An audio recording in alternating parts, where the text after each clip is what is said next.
शुक्रवार के दिन श्री गुरु सिंह सभा अंडाल बाजार गुरुद्वारा विखे चौथे पातशाह श्री गुरु रामदास जी का प्रकाश दिहाड़ा मनाया गया।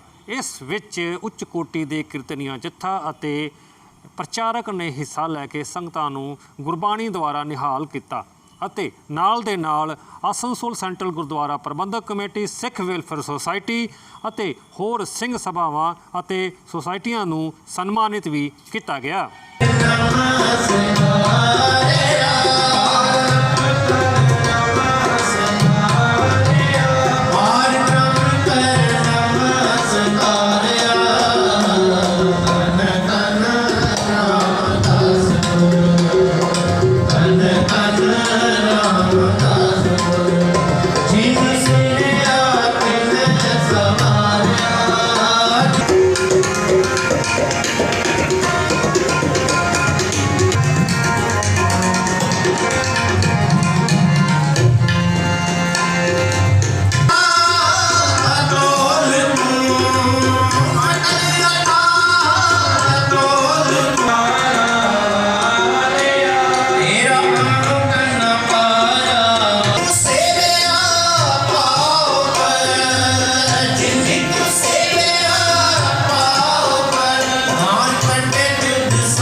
Ram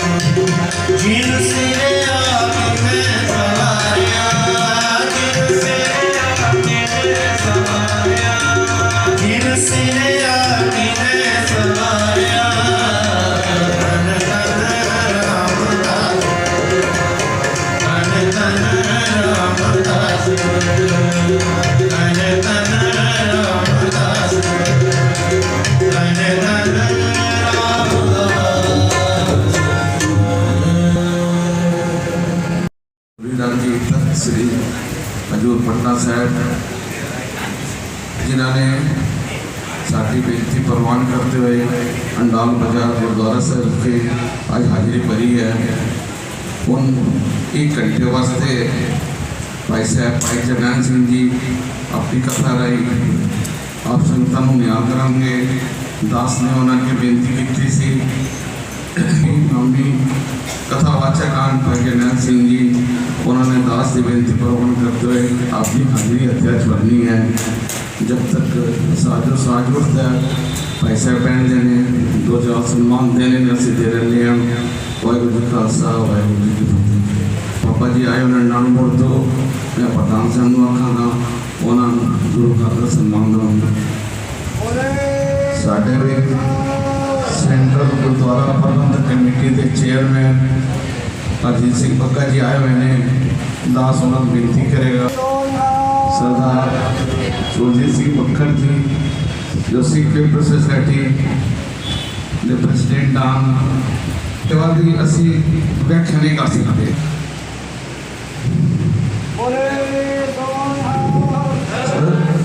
दास ने पूरे लोगों ने हाथ बता के सेवा की।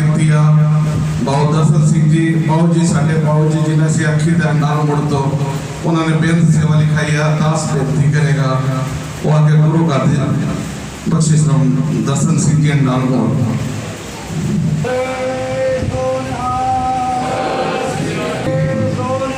बेनती की सी कथा ते 6 फुट टाइल्स लगिया ने जो हर समय फोटोग्राफ दे मालक 10 पातशाहियों की जोत शब्द गुरु धन धन गुरु गरीब निवाज साहिब श्री गुरु ग्रंथ साहिब महाराज जी के पावन पवित्र चरणों अंदर सुभाईमान होके सोडी सुल्तान निमरता दे मूरत चौथे नानक धन गुरु रामदास पारीए जितने भी आप प्यार दे विच सज के बैठे हो विचार की परंपरा तो पहला गुरफतेह प्रवान करो कोई रसना वांझी ना रहे। सारे आपको जी वाहिगुरू जी का खालसा वाहिगुरू जी की फतेह। आप जी ने भाई साहब जी पासों अखीर ते धन गुरु अर्जन पातशाह महाराज जी का पावन उच्चारण किया शब्द सरवण किया है। हर मन तन वसिया सोई। सारे पढ़ो जी हर मन तन वसिया। अगला शब्द सी जय जयकार करे सब कोई। ये 2 पंक्तियां नूं समझिए। सतगुरु कहते हर मन तन वसिया सोई। सोई का मतलब करनी शुरू कर देंगे ने। हर मन तन वसिया सोई। जदों मन विच तन विच वो परमात्मा वस गया जय जयकार करे सब कोई। फिर हर कोई ये भी गल नहीं कि केवल मनुख ही जय जयकार करते हैं। फिर तो सारे जीव जंतु पर्वत एक कुदरत उसकी जय जयकार करनी शुरू कर देती है। जिहदे मन विच जिहदे तन विच परमात्मा वस जाता है उन्होंने फिर कहण की लोड़ नहीं पैंदी मेरे अंदर परमात्मा वसिया है मैं परमात्मा नाल जुड़िया। बाबा जी बाणी विच कहंदे जिहड़े ये गल कहिंदे नहीं ना कि मेरे अंदर परमात्मा वसिया है मैं परमात्मा नाल जुड़िया हाँ मेरे वर्गा भगत कोई नहीं मेरे वर्गा गुरमुख कोई नहीं। सतगुरु कहंदे हकीकत दे विच वो खाली भांडे ने। बाबा कबीर साहब जी का बड़ा प्यारा बोल है। बाबा कबीर साहब कहंदे कहो कबीर शूशा घट बोले। घट कहते घड़े नूं। वैसे घट गुरबाणी विच हिरदे वास्ते भी आया है। घट शब्द शरीर वास्ते भी आया है पर इत्थे घट का अर्थ है घड़ा। बाबा कबीर साहब कहते कहो कबीर शूशा घट बोले। शूशे का अर्थ खाली। कहते खाली घड़ा बोलता है। सियाणे बैठे हो घड़ा खाली होवे उहदे ते हथ मारो आवाज़ करेगा। उहदे मूँह दे कोल आवाज़ करो आवाज़ बड़ी गूंजेगी। पर जे घड़े दे विच कोई पिया होवे दाने पए होण घिओ पिया होवे कोई पदार्थ पिया होवे हुण घड़े दे उत्ते हथ मारो उहदे विचों आवाज़ नहीं आउंदी। ਇਸੇ ਕਰਕੇ ਬਾਬਾ ਕਬੀਰ ਸਾਹਿਬ ਜੀ ਨੇ ਇਹ ਸੋਹਣੇ ਸ਼ਬਦ ਕਹੇ ਕਿ ਕਹੋ ਕਬੀਰ ਸ਼ੂਸ਼ਾ ਘੱਟ ਬੋਲੇ ਭਰਿਆ ਹੋਏ ਸੋ ਕਬਹੁ ਨਾ ਡੋਲੇ। ਜਿਹੜਾ ਭਰਿਆ ਹੋਏ ਉਹ ਡੋਲਦਾ ਨਹੀਂ, ਉਹ ਬੋਲਦਾ ਨਹੀਂ, ਉਹ ਆਵਾਜ਼ਾਂ ਨਹੀਂ ਦਿੰਦਾ, ਉਹ ਉੱਚਾ ਚੜ੍ਹ ਕੇ ਕੂਕਦਾ ਨਹੀਂ, ਉਹ ਮੈਂ ਰੱਬ ਨਾਲ ਜੁੜਿਆ ਹੋਇਆ। ਉਹ ਉੱਚਾ ਚੜ੍ਹ ਕੇ ਆਵਾਜ਼ਾਂ ਨਹੀਂ ਦਿੰਦਾ ਮੈਂ ਗੁਰਮੁਖ ਹਾਂ, ਉਹ ਉੱਚਾ ਚੜ੍ਹ ਕੇ ਆਵਾਜ਼ਾਂ ਨਹੀਂ ਦਿੰਦਾ ਮੈਂ ਸੰਤ, ਮੈਂ ਬ੍ਰਹਮ ਗਿਆਨੀ ਹਾਂ। ਹਕੀਕਤ ਦੇ ਵਿੱਚ ਆ ਫੁੱਲ ਨੇ ਨਾ ਸਾਹਮਣੇ ਪਏ, ਇਹਨਾਂ ਦੇ ਉੱਤੇ ਕੋਈ ਮਧੂ ਮੱਖੀ ਆ ਕੇ ਨਹੀਂ ਭਿਣਕ ਰਹੀ। ਕਿਉਂ ਨਹੀਂ ਭਿਣਕ ਰਹੀ? ਕਿਉਂਕਿ ਨਕਲੀ ਨੇ, ਆਰਟੀਫਿਸ਼ਲ ਨੇ। ਜੇ ਇਹ ਓਰੀਜਨਲ ਹੁੰਦੇ, ਇਹਦੇ ਉੱਤੇ ਦੂਰੋਂ ਮੱਖੀਆਂ ਨੂੰ ਆਵਾਜ਼ ਦੇਣ ਦੀ ਲੋੜ ਨਾ ਪੈਂਦੀ, ਸੁਨੇਹਾ ਦੇਣ ਦੀ ਲੋੜ ਨਾ ਪੈਂਦੀ, ਮੱਖੀਆਂ ਨੇ ਆਪੇ ਆ ਕੇ ਉਹਨਾਂ ਫੁੱਲਾਂ ਉੱਤੇ ਬੈਠ ਜਾਣਾ ਸੀ। ਜੇ ਗੁਲਾਬ ਦਾ ਫੁੱਲ ਨਕਲੀ ਬਣਾ ਕੇ ਰੱਖ ਦਿਓ, ਉਹਦੇ ਉੱਤੇ ਮੱਖੀਆਂ ਨਹੀਂ ਆਉਂਦੀਆਂ। ਜਲੇਬੀ ਪਈ ਹੋਵੇ, ਓਰੀਜਨਲ ਹੋਵੇ, ਤੇ ਉਹਦੇ ਉੱਤੇ ਮੱਖੀਆਂ ਆਪਣੇ ਆਪ ਆ ਕੇ ਬੈਠ ਜਾਣਗੀਆਂ। ਗੁੜ ਪਿਆ ਹੋਵੇ, ਆਪਣੇ ਆਪ ਆ ਕੇ ਬੈਠ ਜਾਣਗੀਆਂ। ਪਰ ਜੇ ਤੁਸੀਂ ਲਿਖ ਕੇ ਰੱਖ ਦਿਓ ਗੁੜ, ਬਣਾ ਕੇ ਰੱਖ ਦਿਓ ਨਕਲੀ ਜਲੇਬੀ, ਉਹਦੇ ਵਿੱਚ ਰਸ ਨਾ ਹੋਵੇ, ਗੁਲਾਬ ਦਾ ਫੁੱਲ ਨਕਲੀ ਰੱਖ ਦਿਓ ਆਰਟੀਫਿਸ਼ਲ, ਉਹਦੇ ਉੱਤੇ ਕਦੀ ਮਧੂ ਮੱਖੀਆਂ ਭੌਰੇ ਆ ਕੇ ਨਹੀਂ ਭਿਣਕਦੇ। ਕਿਉਂ? ਕਿਉਂਕਿ ਨਕਲੀ ਹੈ। ਤੇ ਜੇ ਅਸਲੀ ਗੁਲਾਬ ਹੋਵੇ, ਜੇ ਅਸਲੀ ਗੁੜ ਹੋਵੇ, ਮਧੂ ਮੱਖੀਆਂ ਭੌਰੇ ਆਪਣੇ ਆਪ ਹੀ ਉਹਦੇ ਤੇ ਆ ਕੇ ਮੰਡਰਾਉਣ ਲੱਗ ਜਾਂਦੇ ਨੇ, ਉਹਨਾਂ ਨੂੰ ਬੋਲਣ ਦੀ ਲੋੜ ਨਹੀਂ ਪੈਂਦੀ। ਇਸੇ ਕਰਕੇ ਬਾਬਾ ਕਬੀਰ ਸਾਹਿਬ ਕਹਿੰਦੇ ਕਹੋ ਕਬੀਰ ਸ਼ੂਸ਼ਾ ਘੱਟ ਬੋਲੇ ਭਰਿਆ ਹੋਏ ਸੋ ਕਬਹੁ ਨਾ ਡੋਲੇ। ਇਸੇ ਕਰਕੇ ਗੁਰੂ ਅਰਜਨ ਪਾਤਸ਼ਾਹ ਕਹਿ ਰਹੇ ਹਰ ਮਨ ਤਨ ਵਸਿਆ ਸੋਈ ਜੈ ਜੈਕਾਰ ਕਰੇ ਸਭ ਕੋਈ। ਜਿਹਦੇ ਮਨ ਵਿੱਚ, ਜਿਹਦੇ ਤਨ ਵਿੱਚ ਉਹ ਪਰਮਾਤਮਾ ਵਸ ਗਿਆ, ਉਹਦੀ ਜੈ ਜੈਕਾਰ ਹੋ ਜਾਂਦੀ ਹੈ। ਹੁਣ ਧੰਨ ਗੁਰੂ ਰਾਮਦਾਸ ਪਾਤਸ਼ਾਹ ਮਹਾਰਾਜ ਜੀ ਦਾ ਜਦੋਂ ਜੀਵਨ ਦੇਖਾਂਗੇ, ਹਕੀਕਤ ਹੈ ਜਦੋਂ ਉਹਨਾਂ ਦੇ ਜੀਵਨ ਦੇ ਵਿੱਚ ਗੁਰੂ ਆ ਗਿਆ, ਜਦੋਂ ਉਹਨਾਂ ਦੇ ਜੀਵਨ ਦੇ ਵਿੱਚ ਰੱਬੀ ਗੁਣ ਆ ਗਏ, ਜਦੋਂ ਉਹਨਾਂ ਦੇ ਜੀਵਨ ਦੇ ਵਿੱਚ ਪਾਰ ਬ੍ਰਹਮ ਪਰਮਾਤਮਾ ਦੀ ਓਟ ਆ ਗਈ, ਇਸ ਸੰਸਾਰ ਦੇ ਵਿੱਚ ਕੋਈ ਐਸਾ ਨਹੀਂ ਜਿਹੜਾ ਕਹਿੰਦਾ ਹੋਵੇ ਕਿ ਧੰਨ ਗੁਰੂ ਰਾਮਦਾਸ ਮਹਾਰਾਜ ਜਿਹਦੀ ਜ਼ੁਬਾਨ ਤੋਂ ਇਹ ਸ਼ਬਦ ਨਾ ਕਹੇ ਜਾਂਦੇ ਹੋਣ ਕਿ ਧੰਨ ਗੁਰੂ ਰਾਮਦਾਸ ਜਿਹੜਾ ਸੱਚਖੰਡ ਸ੍ਰੀ ਦਰਬਾਰ ਸਾਹਿਬ ਜਾ ਕੇ ਸ਼ਰਧਾ ਭਾਵਨਾ ਨਾਲ ਨਾ ਸੀ ਝੁਕਾਉਂਦਾ ਹੋਵੇ। ਦੁਨੀਆ ਤੇ ਐਸਾ ਕੋਈ ਮਨੁੱਖ ਨਹੀਂ। ਕਿਉਂ ਅੱਜ ਸਾਰੇ ਧੰਨ ਗੁਰੂ ਰਾਮਦਾਸ ਮਹਾਰਾਜ ਕਹਿੰਦੇ ਨੇ? ਅੱਜ ਕਿਉਂ ਸਾਰੀ ਦੁਨੀਆ ਧੰਨ ਗੁਰੂ ਰਾਮਦਾਸ ਮਹਾਰਾਜ ਜੀ ਨੂੰ ਸਿਜਦੇ ਕਰ ਰਹੀ ਹੈ? ਅੱਜ ਕਿਉਂ ਦਰਬਾਰ ਸਾਹਿਬ ਦੀ ਧਰਤੀ ਤੇ ਜਾ ਕੇ ਸਿਜਦੇ ਹੋ ਰਹੇ ਨੇ? ਉਹਦਾ ਕਾਰਨ ਕੇਵਲ ਇੱਕ ਹੈ, ਹਰ ਮਨ ਤਨ ਵਸਿਆ ਸੋਈ ਜੈ ਜੈਕਾਰ ਕਰੇ ਸਭ ਕੋਈ। ਗੁਰੂ ਰਾਮਦਾਸ ਮਹਾਰਾਜ ਜੀ ਦੇ ਜੀਵਨ ਦੀ ਆਰੰਭਤਾ ਕਰੀਏ, ਉਹਨਾਂ ਦੇ ਜੀਵਨ ਨੂੰ 3 ਹਿੱਸਿਆਂ ਦੇ ਵਿੱਚ ਵੰਡ ਕੇ ਦੇਖਿਆ ਜਾ ਸਕਦਾ ਹੈ। ਉਹਨਾਂ ਦੇ ਜੀਵਨ ਦੇ 3 ਪਾਰਟ। ਇੱਕ ਉਹਨਾਂ ਦੇ ਜੀਵਨ ਦਾ ਹਿੱਸਾ ਹੈ ਜਿਹੜਾ ਉਹਨਾਂ ਨੇ ਬਚਪਨ ਦੇ ਵਿੱਚ ਲਾਹੌਰ ਦੀ ਧਰਤੀ ਤੇ ਬਤੀਤ ਕੀਤਾ। ਦੂਸਰਾ ਉਹਨਾਂ ਦੇ ਜੀਵਨ ਦਾ ਹਿੱਸਾ ਮਾਂ-ਬਾਪ ਦੇ ਅਕਾਲ ਚਲਾਣੇ ਤੋਂ ਬਾਅਦ ਬਾਸਰ ਕੇ ਨਗਰ ਦੇ ਵਿੱਚ ਗੋਇੰਦਵਾਲ ਸਾਹਿਬ ਦੀ ਧਰਤੀ ਤੇ ਸੇਵਾ ਕਰਦਿਆਂ ਬਤੀਤ ਕੀਤਾ। ਤੀਸਰਾ ਉਹਨਾਂ ਦੇ ਜੀਵਨ ਦਾ ਹਿੱਸਾ ਹੈ ਜਿਹੜਾ ਉਹਨਾਂ ਨੇ ਗੁਰਗੱਦੀ ਦੇ ਉੱਤੇ ਬੈਠ ਕੇ ਜੋਤੀ ਜੋਤ ਸਮਾਉਣ ਤੱਕ ਬਤੀਤ ਕੀਤਾ। ਫਿਰ ਮੈਂ ਬੇਨਤੀ ਕਰਾਂ 3 ਹਿੱਸੇ ਜੀਵਨ ਦੇ, ਇਹਨਾਂ 3 ਹਿੱਸਿਆਂ ਨੂੰ ਵਿਚਾਰ ਕੇ ਦੇਖਿਓ ਤੇ ਹਕੀਕਤ ਹੈ ਆਪਣੇ ਆਪ ਹੀ ਸਾਡੇ ਜੀਵਨ ਦੇ ਵਿੱਚ ਇਹ ਸਿਜਦਾ ਬਣ ਜਾਏਗਾ, ਸਾਡੇ ਅੰਦਰ ਸ਼ਰਧਾ ਬਣ ਜਾਏਗੀ, ਸਾਡੇ ਜੀਵਨ ਵਿੱਚ ਭਾਵਨਾ ਬਣ ਜਾਏਗੀ ਕਿ ਹਕੀਕਤ ਦੇ ਵਿੱਚ ਜੀਵਨ ਦੇ ਵਿੱਚ ਗੁਰੂ ਦੀ ਲੋੜ ਕਿਉਂ ਹੈ। ਅੱਜ ਸਾਡੇ ਪ੍ਰਸ਼ਨ ਨੇ ਨਾ, ਗੁਰੂ ਦੀ ਲੋੜ ਕਿਉਂ ਹੈ? ਸਾਡੇ ਜੀਵਨ ਦੇ ਪ੍ਰਸ਼ਨ ਨੇ ਅੰਮ੍ਰਿਤ ਛਕਣ ਦੀ ਲੋੜ ਕਿਉਂ ਹੈ? ਆਓ ਧੰਨ ਗੁਰੂ ਰਾਮਦਾਸ ਮਹਾਰਾਜ ਜੀ ਨੂੰ ਪੁੱਛੀਏ ਜੀਵਨ ਦੇ ਵਿੱਚ ਗੁਰੂ ਦੀ ਲੋੜ ਕਿਉਂ ਹੈ। ਆਓ ਗੁਰੂ ਰਾਮਦਾਸ ਮਹਾਰਾਜ ਜੀ ਨੂੰ ਪੁੱਛੀਏ ਸਤਿਗੁਰੂ ਜੇ ਜੀਵਨ ਵਿੱਚ ਗੁਰੂ ਮਿਲ ਜਾਏ ਤੇ ਕੀ ਹੋ ਜਾਂਦਾ, ਕੀ ਫਰਕ ਪੈ ਜਾਂਦਾ? ਧੰਨ ਗੁਰੂ ਰਾਮਦਾਸ ਮਹਾਰਾਜ ਕਹਿੰਦੇ ਹੋ ਭਲਿਆ ਜੇ ਮੈਨੂੰ ਪੁੱਛਣਾ ਚਾਹੁੰਦਾ ਕਿ ਜੀਵਨ ਦੇ ਵਿੱਚ ਗੁਰੂ ਦੀ ਲੋੜ ਕਿਉਂ ਹੈ, ਜੀਵਨ ਦੇ ਵਿੱਚ ਗੁਰੂ ਦੀ ਪ੍ਰਾਪਤੀ ਤੋਂ ਬਾਅਦ ਜੀਵਨ ਬਣ ਕਿਵੇਂ ਦਾ ਜਾਂਦਾ, ਤੇ ਆ ਤੈਨੂੰ ਮੈਂ ਇੱਕ ਪੰਕਤੀ ਦੇ ਵਿੱਚ ਕਲੀਅਰ ਕਰ ਦੇਵਾਂ। ਜੋ ਹਮਰੀ ਬਿਦ ਹੋਤੀ ਮੇਰੇ ਸਤਿਗੁਰਾ ਸਾਬਿਤ ਤੁਮ ਹਰ ਜਾਣੋ ਆਪੇ, ਹਮ ਰੁਲਤੇ ਫਿਰਤੇ ਕੋਈ ਬਾਤ ਨਾ ਪੁੱਛਤਾ, ਗੁਰ ਸਤਿਗੁਰ ਸੰਗ ਕੀਰੇ ਹਮ ਥਾਪੇ। ਗੁਰੂ ਰਾਮਦਾਸ ਮਹਾਰਾਜ ਕਹਿੰਦੇ ਨਹੀਂ ਤੇ ਮੈਂ ਰੁਲਦਾ ਫਿਰਦਾ ਸੀ। ਉਹਨਾਂ ਕਲੀਅਰ ਸ਼ਬਦ ਕਹੇ, ਕੋਈ ਲੁਕਾ ਨਹੀਂ ਰੱਖਿਆ, ਕੋਈ ਓਲਾ ਨਹੀਂ ਰੱਖਿਆ, ਕਲੀਅਰ ਸ਼ਬਦ ਕਹੇ ਤਾਂ ਕਿ ਸਾਡੇ ਵਰਗੀਆਂ ਭੁੱਲੜਾਂ ਨੂੰ ਇਹ ਪਤਾ ਲੱਗ ਜਾਏ ਕਿ ਜੀਵਨ ਵਿੱਚ ਗੁਰੂ ਦੀ ਲੋੜ ਕਿਉਂ ਹੈ, ਜੀਵਨ ਦੇ ਵਿੱਚ ਗੁਰੂ ਦਾ ਆਸਰਾ ਕਿੰਨਾ ਮਹਾਨ ਹੈ। ਇਸੇ ਕਰਕੇ ਗੁਰੂ ਰਾਮਦਾਸ ਮਹਾਰਾਜ ਕਹਿੰਦੇ ਹਮ ਰੁਲਤੇ ਫਿਰਤੇ ਕੋਈ ਬਾਤ ਨਾ ਪੁੱਛਤਾ, ਗੁਰ ਸਤਿਗੁਰ ਸੰਗ ਕੀਰੇ ਹਮ ਥਾਤੇ। ਇਹ ਉਹਨਾਂ ਦੇ ਜੀਵਨ ਦਾ ਪਹਿਲਾ ਹਿੱਸਾ ਸੀ, ਇਹ ਜੀਵਨ ਦਾ ਪਹਿਲਾ ਪੜਾਅ। 1534 ਦੇ ਵਿੱਚ ਗੁਰੂ ਰਾਮਦਾਸ ਮਹਾਰਾਜ ਜੀ ਦਾ ਲਾਹੌਰ ਦੀ ਧਰਤੀ ਤੇ ਚੂਨਾ ਮੰਡੀ ਬਾਜ਼ਾਰ ਦੇ ਵਿੱਚ ਆਗਮਨ ਹੋਇਆ। ਪਿਤਾ ਦਾ ਨਾਮ ਬਾਬਾ ਹਰਦਾਸ ਜੀ, ਮਾਤਾ ਦਇਆ ਕੌਰ ਜੀ। ਕੌਰ ਸ਼ਬਦ ਉਦੋਂ ਵੀ ਵਰਤੇ ਜਾਂਦੇ ਸੀ। ਮਾਤਾ ਦਇਆ ਕੌਰ ਜੀ, ਪਿਤਾ ਹਰਦਾਸ ਜੀ। 1534 ਦੇ ਵਿੱਚ ਆਗਮਨ ਹੋਇਆ ਲਾਹੌਰ ਦੀ ਧਰਤੀ। ਬੜੇ ਧਿਆਨ ਦੇ ਨਾਲ ਗੁਰੂ ਰਾਮਦਾਸ ਮਹਾਰਾਜ ਜੀ ਦੇ ਜੀਵਨ ਨੂੰ ਤੱਕਿਓ, ਬੜਾ ਕੁਝ ਸਿੱਖਣ ਨੂੰ ਮਿਲੇਗਾ, ਬੜਾ ਕੁਝ ਵਿਚਾਰਨ ਨੂੰ ਮਿਲੇਗਾ। ਸਾਡੇ ਟੁੱਟੇ ਦਿਲਾਂ ਨੂੰ ਬੜਾ ਵੱਡਾ ਆਸਰਾ ਮਿਲੇਗਾ। ਮੈਂ ਸ਼ਾਇਦ ਇਹ ਸ਼ਬਦ ਵਰਤਾਂ ਤੇ ਗਲਤ ਨਹੀਂ ਹੋਏਗਾ, ਜਿਹੜਾ ਅੱਜ ਅਸੀਂ ਨਿੱਕੀ ਨਿੱਕੀ ਗੱਲ ਤੇ ਡਿਪਰੈਸ਼ਨ ਵੱਲ ਨੂੰ ਤੁਰੇ ਫਿਰਦੇ ਹਾਂ, ਜੇ ਗੁਰੂ ਰਾਮਦਾਸ ਮਹਾਰਾਜ ਜੀ ਦਾ ਜੀਵਨ ਵਿਚਾਰ ਲਈਏ ਡਿਪਰੈਸ਼ਨ ਵਰਗੀ ਬਿਮਾਰੀ ਨੇੜੇ ਵੀ ਨਹੀਂ ਆਏਗੀ।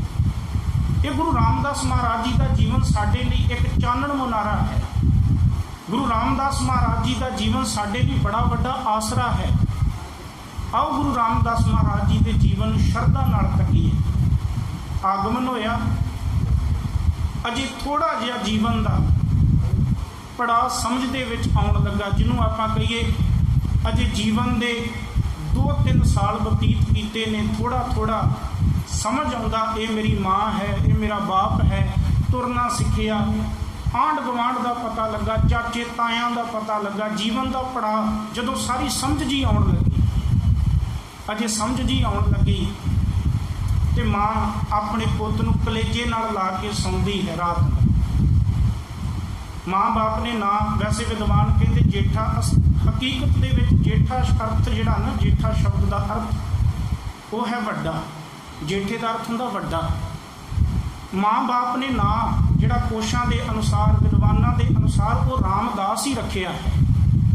ਪਰ ਘਰ ਦੇ ਵਿੱਚ ਵੱਡਾ ਪੁੱਤਰ ਹੋਣ ਕਰਕੇ, ਪਹਿਲਾ ਬੱਚਾ ਹੋਣ ਕਰਕੇ ਪਿਆਰ ਦੇ ਨਾਲ ਜੇਠਾ ਕਹਿੰਦੇ ਨੇ। ਔਰ ਮਾਂ ਦੀ ਇਹ ਭਾਵਨਾ ਹੈ ਕਿ ਭਾਵੇਂ ਘਰ ਦੇ ਵਿੱਚ ਗਰੀਬੀ ਹੈ, ਪਰ ਆਪਣੇ ਪਤੀ ਦੇ ਨਾਲ, ਬਾਬਾ ਹਰਦਾਸ ਜੀ ਦੇ ਨਾਲ ਗੱਲ ਕਰਦੀ ਹੈ। ਕਹਿੰਦੀ ਮੈਂ ਔਖੀ ਸੌਖੀ ਹੋ ਕੇ, ਮੈਂ ਲੋਕਾਂ ਦੇ ਘਰਾਂ ਵਿੱਚ ਕੰਮਕਾਰ ਕਰਕੇ, ਮੈਂ ਕਿਸੇ ਦੇ ਭਾਂਡੇ ਮਾਂਜ ਕੇ ਆਪਣੇ ਪੁੱਤ ਨੂੰ ਸੱਚੀ ਵੱਡਾ ਕਰਾਂਗੀ। ਮੈਂ ਜੇਠੇ ਦਾ ਨਾਂ ਜੇਠਾ ਕੇਵਲ ਰੱਖਿਆ ਨਹੀਂ, ਮੈਂ ਜੇਠੇ ਨੂੰ ਵੱਡਾ ਹੁੰਦਿਆਂ ਦੇਖਣਾ ਚਾਹੁੰਦੀ ਹਾਂ।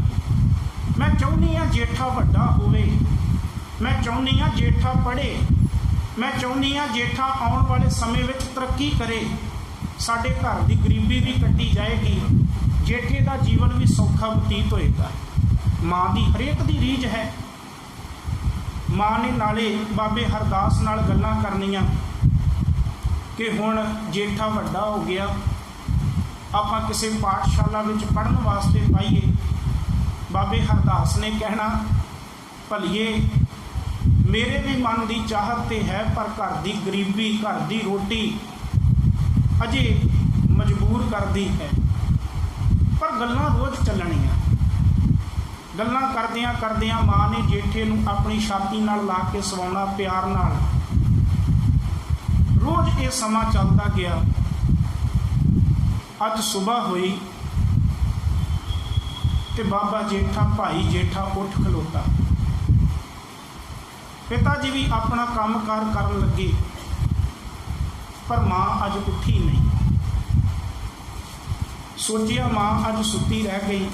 ਮਨ ਦੇ ਵਿੱਚ ਖੁਸ਼ੀ ਜੀ ਜਿਵੇਂ ਬੱਚੇ ਦੀ ਹੁੰਦੀ, ਅੱਜ ਮੈਂ ਮਾਂ ਤੋਂ ਪਹਿਲਾਂ ਉੱਠ ਖਲੋਤਾ, ਅੱਜ ਮਾਂ ਪਿੱਛੇ ਰਹਿ ਗਈ, ਅੱਜ ਮਾਂ ਤੋਂ ਪਹਿਲਾਂ ਮੈਂ ਕੋਈ ਕੰਮ ਕਰ ਲਵਾਂ। ਮਾਂ ਨੂੰ ਉੱਠਦਿਆਂ ਸਾਰ ਦੱਸਾਂਗਾ ਕਿ ਮਾਂ ਮੈਂ ਇਹ ਕੰਮ ਕਰ ਦਿੱਤਾ ਤੇਰੇ ਉੱਠਣ ਤੋਂ ਪਹਿਲਾਂ।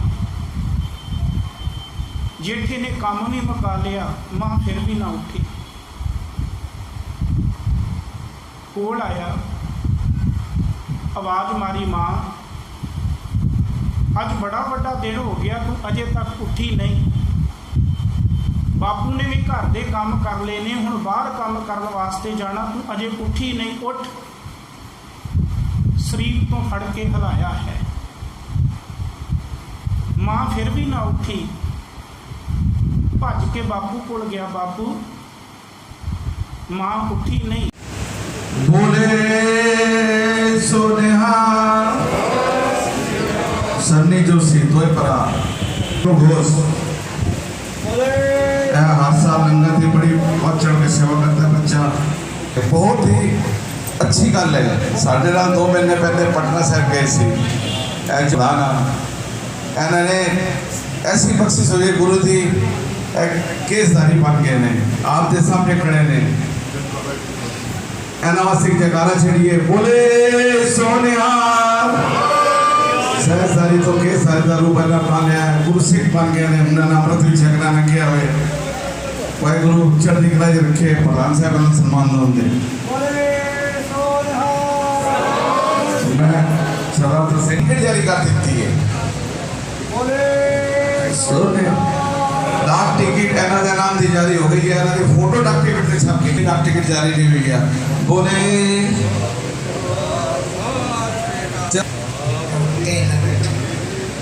अमृत सिंह की कटकोले वाले मेन गेट तो ऊपर में है, उनको बुला दिया जाए जिन्हें गुरसिख की और विकास सिंह।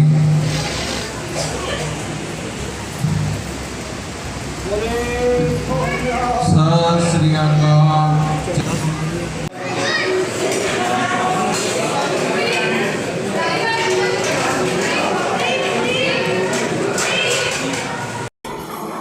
गुरु रामदास जी का चौथे पातशाही का प्रकाश पुरब मना रहे हैं।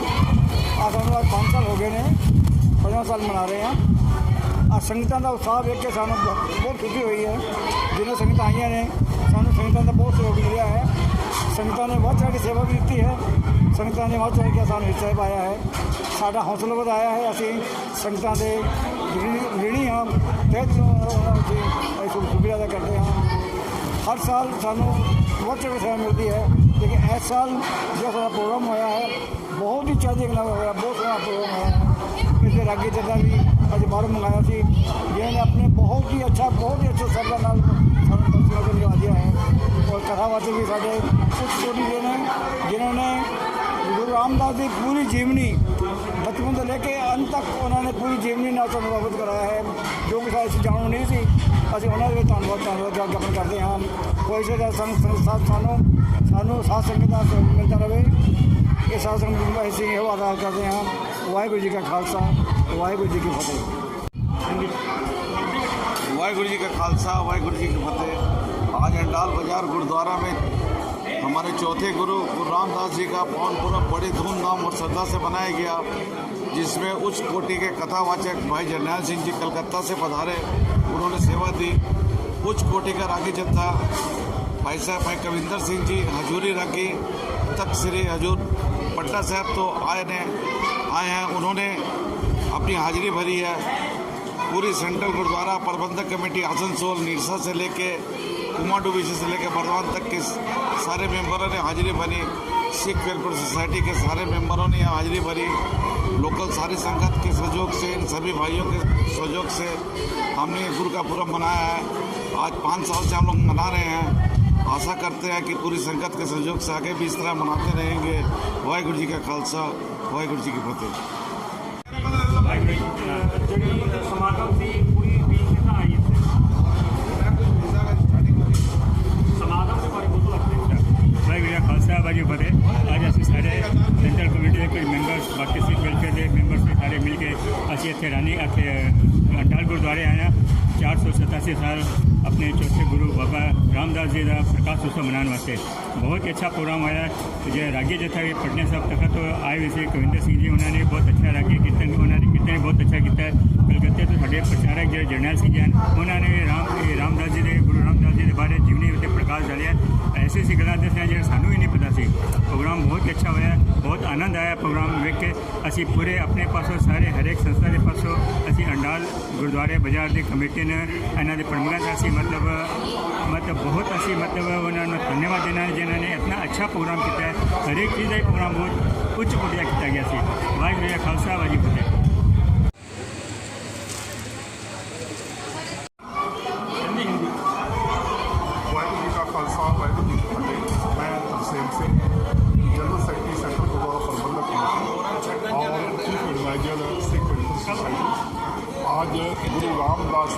प्रकाश दिहाड़े में अंडाल गुरुद्वारा प्रबंधक कमेटी के बुलावे पर हम सभी यहाँ पहुँचे थे और इस पहुँचने में हमारे जो है बीच में आसनसोल से सरदार जरनैल सिंह जी बसरामा कथावाचक एवं पटना साहिब से कीर्ति जथा आकर के गुरु रामदास जी की पूरी जीवनी पर उन्होंने प्रकाश, उनकी शिक्षाएं और उनके जो शिक्षा हम लोगों को अमल करने हैं उनकी पूरी जीवनी पर जो है उन्होंने प्रकाश डाला।